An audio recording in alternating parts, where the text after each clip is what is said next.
Hey buddies, welcome to AmassGames. My name is Simon, so bringing a setup, play and review for the game 1911 Amundsen versus Scott. Now this is a Spanish publisher, I believe. The rules are in English and in Spanish. The Spanish rules I have put underneath the box, underneath the insert. And it's a two-player asymmetrical game. Let's leave it kind of like that. I could zoom out a little bit, but I think we're fine. Do you know what? Let's just do it sideways. Okay, so aim of the game is to reach the South Pole first. One player is going to play as Amundsen. Let's do it this way around for you guys. One person is going to play as Robert F. Scott. Amundsen starts. Spoiler alert, Amundsen happens to reach the South Pole first. So, yeah, I'll leave it at that. So, these cards, some of these cards you will not need in the base game. As you will notice, there's some certain cards going on here, and you will not be needing them because these are expansions. There are 4 expansions that come in the game. I'm not going to be talking to you about them in this particular video. Okay, aside from that, you're going to put the dice away, and you're going to put all these little cubes away, aside from the red and blue pawns, or meeples. Okay, you're going to all be dealt some cards. You'll get 1 card each. You're going to shuffle these cards and give 1 card per person. Again, Amundsen starts, and then there's going to be 3 cards that are going to be placed off to the side, and they're going to be your display cards. So 1, 2, 3. Let's reveal those cards, and we happen to have a crevasse card, a drop of supplies, and a Mongolian. Well, I did shuffle them, but that is what happens. So in this instance, Amundsen only wants red, Scott only wants blue cards. Now, let's just see what cards they both have. These are going to be secretly kept. Some people say, oh, why are they showing you the cards? No, that's just an example. So Amundsen starts. They must play a red to launch out. They can take the first card for free. So they do that, just as an example. They take that. These cards move across, and then this card goes here. And now it is Scott's turn. Now, Scott's card is yellow. The first place it can go to, it needs to be blue. So it's going to try and get a blue card. There aren't any blue cards. What it's going to do is discard a card. Let's leave this off to the side as a discard card pile to take 2 cards, okay? You can chuck in 3 cards to take all 3 cards. This moves across, they've now got these cards, and now it's Amundsen's turn again. So right now they need to get onto red. They do have a red card. Let's say they do that. So they spend a red card to move up, and now it's back to Scott's turn. And Scott still needs blue, there's still no blue cards. What it's going to do, it's just going to take this card. And now it is Amundsen's turn again. And let's say this turn they wanted to get a yellow. They haven't got a yellow. They spend a blue card. Again, they don't need any blue cards. So it's getting these 2 cards because now it's got a yellow for its next turn. And now it's back to blue's turn, and Scott can play this. It's a compass. Now, compass is interesting. Now, there would have been more cards out, but let's just say it does this. So what does this compass do? If it's below the 65th degree mark, it lets it bump up 1 position. Otherwise, it's going to go back 1 position because I guess magnetic north, magnetic south. And up in this region, the 88th zone, you need to make sure that you do not have one of these markers as well. So that's what it's all about. So let's just talk about the theme. In the illustrious summer of 1911, a frantic race to reach the South Pole first took place.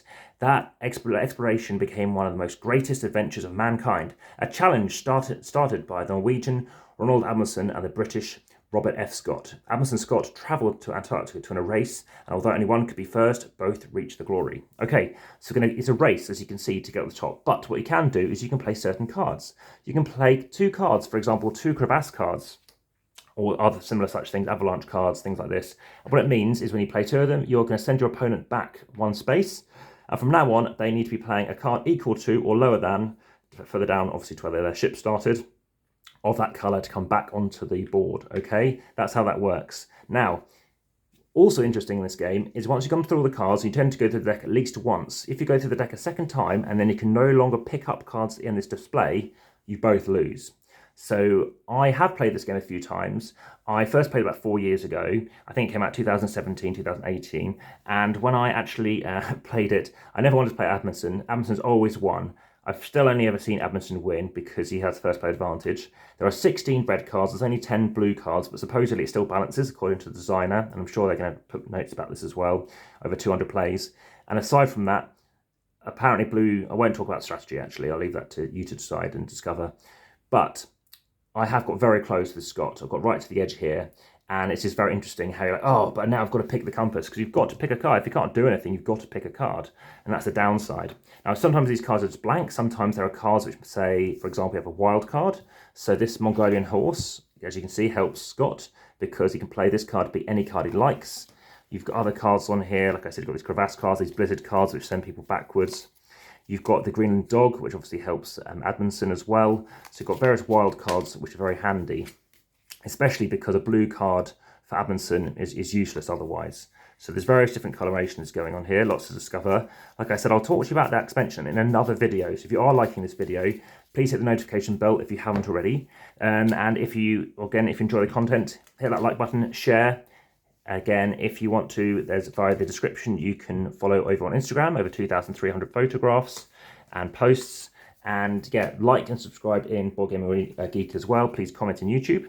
Now, as for a review, now there's this bit of constant manual moving of cards as you are picking and drawing cards, but it's not terrible. The game takes under 20 minutes. It does say 20 minutes. I've played it easily in under 20 minutes frequently. And the fact that obviously this deck runs out, you have to be aware of it. So you do have some quite fun scenarios. It can get a little bit repetitive, but that's only based on the base game. Again, I'm not talking about expansions. It's nice. Like I said, it makes sense that obviously my Amundsen starts, maybe Amundsen wins the whole time, or the majority of the time, at least based on my experience. Aside from that, it's a rating I'd give. It's currently rated 6.7. I was giving it a 6. I've kind of upped it now to pretty much a 6.7. I would agree with that. I wouldn't give it higher than that. It's based on the base game, and it's nice. It's a very nice asymmetric game. Like, it's a great quick 2-player filler game. If you want to just say, let's have a quick game, bam, this is what we pick. If you want a 15-20 minute game, that is kind of what you're after. You can't necessarily expect a fantastic game in 20 minutes or whatever, but it's small and portable. It's very handy. It's a great idea. Like I said, I haven't talked about the back of the stuff as well. Again, that's the way back. That's the other stuff. Very, very cool stuff going on here. There are some typos. For example, Blizzard. If Amundsen plays 2 Blizzard cards together, Scott loses his route. And if you play, that's when you have to jump back a space. And then if you play another single Blizzard card later, so they haven't managed to come out again, Scott or Amundsen forces opponent to basically move back to the previous space. Now the crevasse, it then is the same for Scott, but it says then Scott loses his route. They do mean Amundsen, so they do admit to that. So you do have other stuff in here, the various expansions. Again, it is replayable because you've got the other side of the board. There's loads more stuff going on to it. If you want to see how far dice roll, there's a dice distancing video as well. That's going to be, I think, number 51, something like that. So check out that playlist as and when that's coming out. And yeah, there's a lot going on here. It's a nice, small, swift, thinky game, literally taking cards or you're playing cards. And what's really good, flip these over and it actually shows you your play array to show exactly what you can be doing. Here's the South Pole. If you want to win the game, you've got to get into this zone. You're both playing a yellow in this instance, and then you must play a red, a yellow, a green, and a blue. And, you know, you could play, of course, wilds. But it is very close. It's a very, very close game. And it is a classic feeling when you've reached the end. It's swift and it's enjoyable. So I do like these kind of small games, fun looping games. I have played others. I think I played 1906, which again is the name of a year, funny enough. And that is the Earthquake game. I do prefer this one, 1911 Amundsen versus Scott. Well, let me know your thoughts and back to the table.